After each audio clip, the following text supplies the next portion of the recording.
Piers Morgan brilliantly spots a massive flaw in the whole trans ideology. Why do you think Piers is so offensive?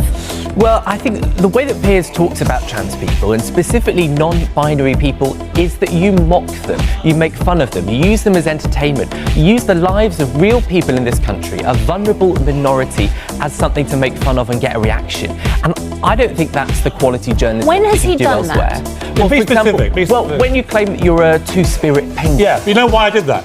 Go on. Because you and I had this debate about the 100 genders. And Yeah. I made the point, if literally you can now identify in 100 different ways your gender, including two-spirit person and all this other stuff, then I'm entitled to identify as a two-spirit penguin. In other words, there are no limits. And what's interesting is, you want me to respect all those 100 genders, however I do. ludicrous some of them are, but you have zero respect for my right to identify myself in any way I see fit. So in other words, it's one rule for you.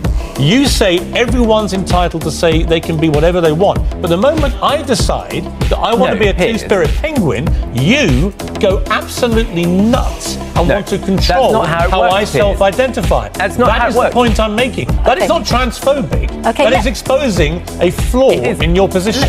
It isn't, because being a penguin isn't a gender. That's not on the gender spectrum. No, but it doesn't matter Benjamin, can't you see how he's taking it to the absurd degree? It doesn't matter how many times you pretend to be Pingu Morgan. That's still not a gender that people can identify with. But what we know is that there will be people watching this programme this morning who might be vulnerable, who might be unsure, that are trans, that are non-binary, and it can do real damage. When I was growing up, I watched GMTV religiously, and I was gay and unsure about my sexuality.